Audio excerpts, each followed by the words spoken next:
Hey, today we're going to talk about 5.7 meat production methods.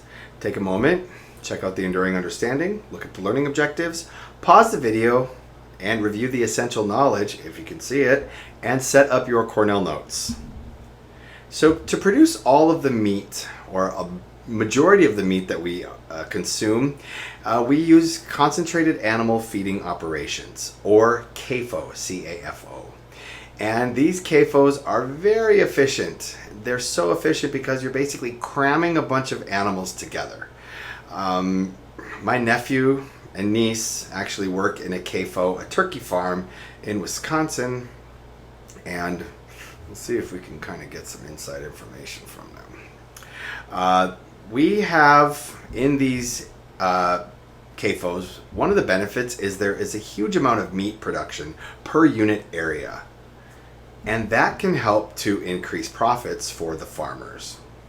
However, because these animals are so close together, the population density is so incredibly high, one of the problems is you need antibiotics to prevent the spread of diseases.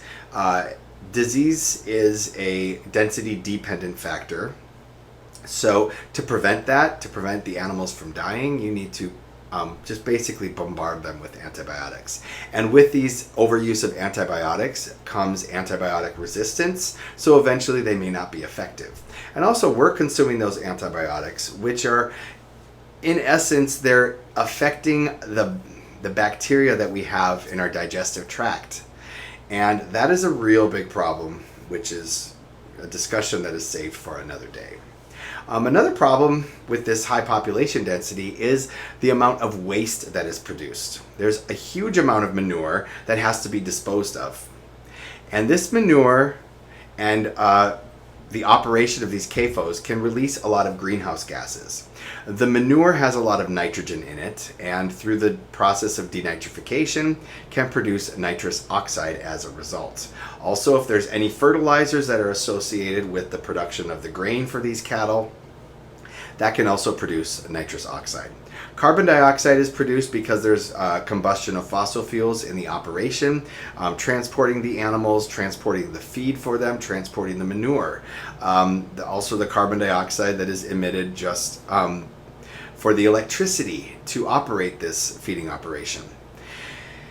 And a big problem is methane. Cows produce methane. Cows produce methane especially when they are not eating grass. Cows were domesticated on a grass diet, and when we introduced these CAFOs, they had to get nutrient dense or calorie dense feeds to the cattle, which involved them eating corn and grains, both of which they're not evolved to eat. So the cattle fart and they belch, and this comes out in the form of methane. And methane is a greenhouse gas that's about 25 times more warming potential than carbon dioxide. That's bad. All right? So methane is released because cows like to fart. Well, they don't like to fart, they just fart. And also, it's a problem because they're not being treated ethically. You can argue about feelings and, animal, whatever, but these animals, they're crowded, they don't have space to move. A lot of the chickens just develop these huge muscles but never really get to leave their cages. So it is incredibly poor life for these organisms. Now, they're also generating a lot of waste. So they need to have a manure lagoon. And a manure lagoon is basically, this is what one looks like, this is what one looks like. It's all different colors because it's bacteria and there's all this feces in there. But the basic functioning of a manure lagoon is you got your cattle, they like to go poop, and then this poop fills in this lagoon with all the poop, and it's smelly, there's decomposition happening. Anytime that decomposition occurs under anaerobic conditions without oxygen, you're releasing methane, so there will be methane release in this manure lagoon. However, this manure lagoon is higher than the other lagoon, so the water will filter through it, and this in in a sense, will clean the water to where this water can be released into a body of water. If you release this into a body of water, it can definitely contribute to eutrophication, which is a very bad thing.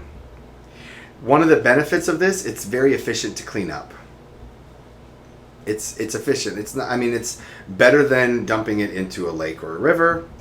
It is a good source of fertilizer. When you have all this sedimentation of this fecal matter, you can gather it up and you can spread it over your field, and you can use it to fertilize the crops. The cattle are taking the nutrients away. The crops are taking the nutrients away to feed to the cattle. So the nutrients went from the crops, from the soil to the crops to the cow. Put the nutrients back into the soil, and you're helping to fertilize it. Now, a problem with the decomposition process and the denitrification process, it produces nitrous oxide, N2O. And that is a greenhouse gas with a very high warming potential. There's also potential for flooding.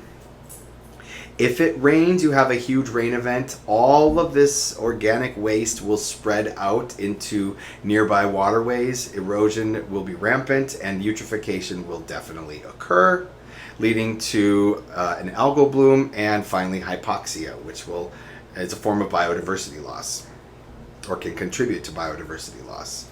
And finally, you'll have coliform bacteria. If you've ever heard of E. coli, that's the bacteria that live in our guts. And E. coli can make us sick, and if we ingest E. coli, it is found in waste. So anytime you see E. coli, it means that it's been affected with fecal matter. Coliform bacteria. Bad news. So an alternative is to have free-range grazing. That's where the cows eat the grass that they're evolved to eat, where chickens are allowed to roam. They're fenced in, allowed to roam. You can throw feed out there or allow them to just randomly eat what is on the ground, different seeds. Now, it produces natural growth. You don't need antibiotics. You don't need hormones. You don't need corn or grain to feed them. They're just eating natural, what they've been evolved to eat. You can use their waste. They'll poop right on the grass. You can collect that and you can use it as a fertilizer, or it will fertilize the area where they are eating the grass. It's more expensive because it involves a lot more area, which is a problem.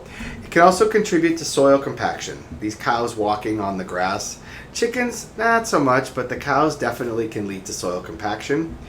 And if the cows overgraze, or you have goats can eat the grass way down to the soil. And that can lead to desertification, which is exacerbated when a lot of farmers or a lot of ranchers are having their cattle eat from the same field. So this is another case where you need to watch out, because it could be a tragedy of the commons type event. So, in order to produce 1 gram of protein, we require a lot of water. This is going to maybe blow your mind. To make 1 gram, like if you look at let's see, there's 450 grams in a pound. So a pound is 450 grams. You know, you have a half a pound, that's 225 grams. Anyway, it's a lot. Oh, a burger is going to have 113 grams of protein. Just one burger, just for reference.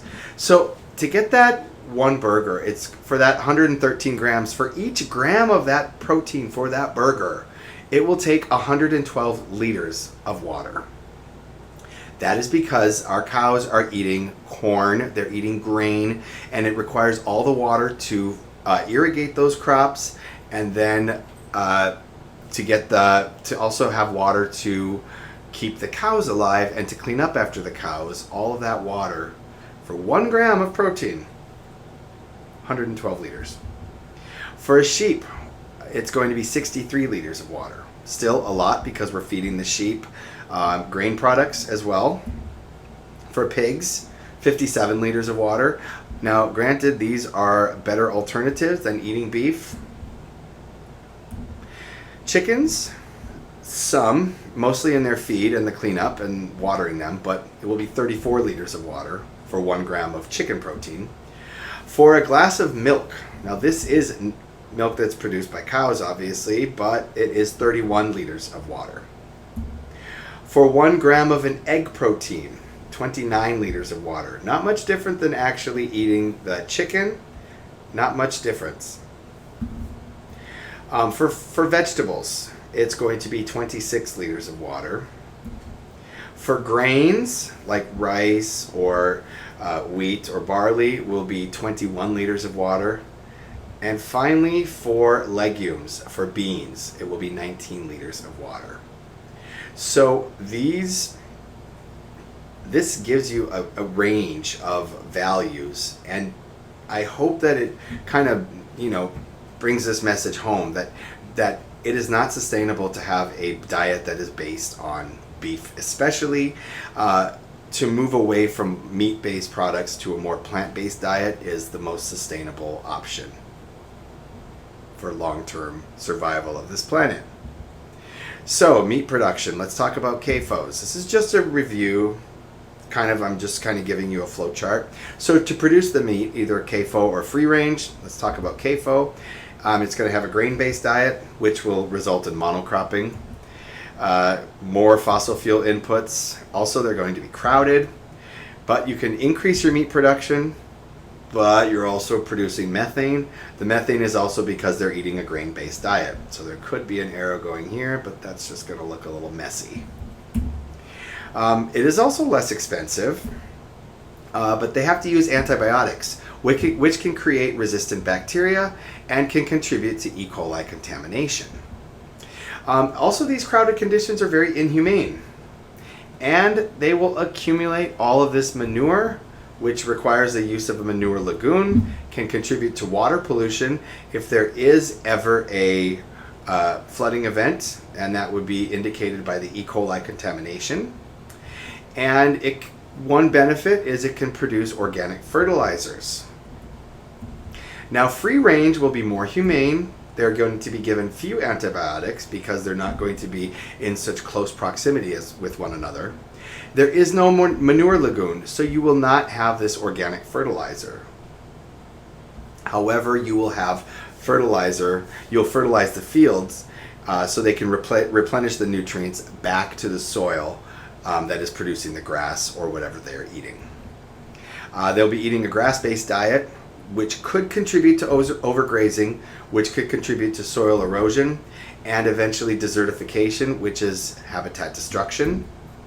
And also, it will be less methane released in this grass-based diet.